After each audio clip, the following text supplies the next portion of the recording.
Since we were on the PC, the next topic we have is God of War releasing on PC. So this one has been a confirmed date, January 14th, 2022. So this is another premium first-party game from PlayStation coming on PC. How you guys feeling about that, man? I would say it's cool. It's coming to Steam and the Epic Store. This is following a couple weeks ago, when we talked about their strategy of releasing older games. So when that new game comes out, it kind of forces you to come to PlayStation to get the next iteration of it. So this is just following that theme. They're going to be charging $60 for this, which is hefty. A lot of people are going to pay it, but if you just get it for $10 or less, everyone has this game. They give this game, for free. If you got the PS5 early on, so they're going to make a ton of money off this. And I think they'll continue to keep doing this with all their old IPs shortly before their new IP is coming out the year before, 6 months before. So I'd say it's a good strategy. Yeah, that's smart. It's going to get like crazy buzz too. If they get a chance to play that shit on PC, then you're like, oh man, this is a glorious game. Like I want to play the next one. Oh shit, the next one comes out, but it's on the PS5. Guess I got to get one. Yeah, I don't know, man. I don't know if people are gonna move over. No, I don't think PC players. They'll just wait, and I just it makes me wonder how much how much does this hurt the brand? It's funny, we don't ever bring this up with what would Netflix be without its exclusive shows? Right, what makes it the best thing on earth? Netflix is all of its exclusive shows. Same with HBO. What makes these places without their exclusive shows? What are they? I think exclusive still matters. Yes, exclusives definitely matter. HBO, for sure. What would it be without all of their original stuff? But I felt like Netflix before was just a large library of shit. And that's what they were known for. But they definitely changed the game when they decided to start making their own premium content. That's what makes you can them only get it on there. That changed how you look at Netflix. That's what makes them worth what they're worth. Right. Their exclusives is what makes them worth what they're worth, right? That's what's. Otherwise, they would just get crushed by Disney. What would they be without their exclusives? What would they be? They wouldn't be anything. Well, I mean, Disney doesn't have everything, but I know there's a lot of stuff that people are watching. They have all the big stuff, right? And if you're just streaming various movies, I mean, Disney could do that, and you would have all Disney's exclusives, right? So I'm just saying, exclusive matters, and so I don't know how far Sony's going to go with this, but one thing's for sure is we know that as of August this year, they sold 19.5 million copies of God of War, with basically 20 million copies, which is insane, and that they've completely exhausted their PlayStation player base. Everyone has it. You either bought it or you were given it free. They've exhausted it. And now that they've completely exhausted that base, now they'll sell it on. Yeah, they'll start it again on PC, which is it's a great move to make money. I just wonder how much does it hurt the long-term platform when you are starting to get to the place where we've talked about this before, where you just know what's going to launch on PC in a few years. I don't think it's going to hurt at all. It was 2018 when this came out. You wait a couple of years and you'll get it on PC. Why buy a PS5? What will make a PC player buy a PS5? I think that's just a long gap. Go ahead. What are you saying?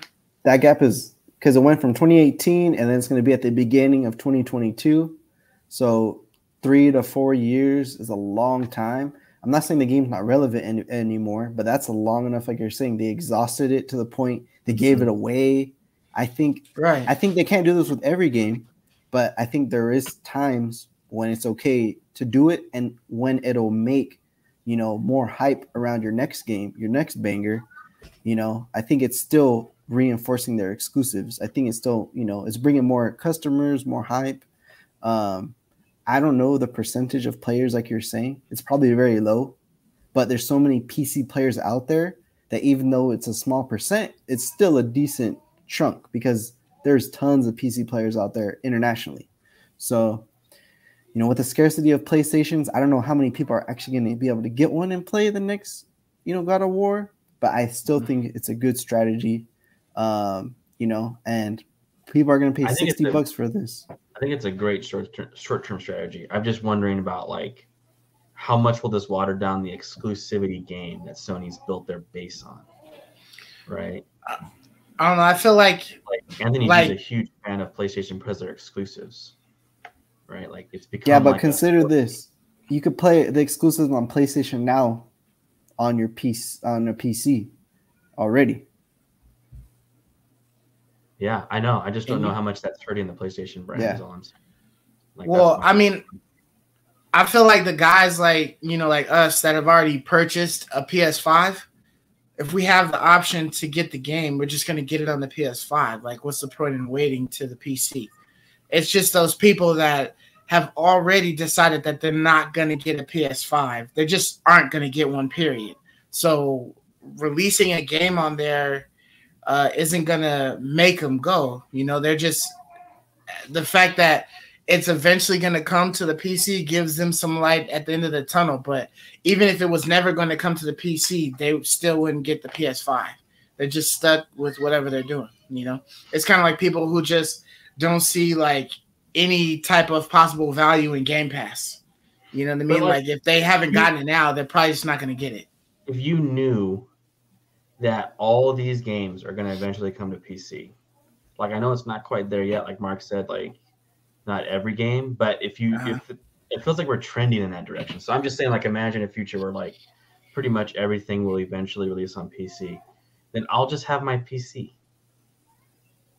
Like, why buy the PlayStation in 7 years from now? If in 7 years when the next generation comes or whatever, and I know that now Sony has a model of releasing everything on PC within a couple years, depending on the game, then I'll just stick with my PC. Like, you know, and I don't know. I feel like Mark would be similar. Mark's a big PC guy. Like, why buy the next console when I just know that I'll be able to play it on my PC? You know, I don't know how much it hurts their long-term brand. Yeah, now that I think about it, it devalues it late in the generation. So getting a PS5 at early gen versus late gen, yeah, I can see late gen that argument. Well, everything's already on PC by now, you know. So someone might not want to get the PS5. They may want the PS6, but late in the gen, yeah, you're right. I do see because late in the gen, everything's already going to be on PC. So someone new, maybe a youngin, who this is their first PlayStation or potentially PlayStation, they may just,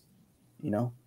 But I think it still plants the seed at the end of the day. You know, it just seems like ultimately in the end, Microsoft is going to software. I feel like ultimately we're just all going to be on PCs. You know, like I'm not going to PC. Is going to be, you know, like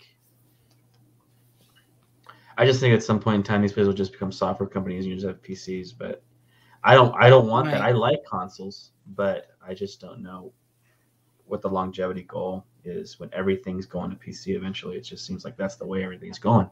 I love you, me.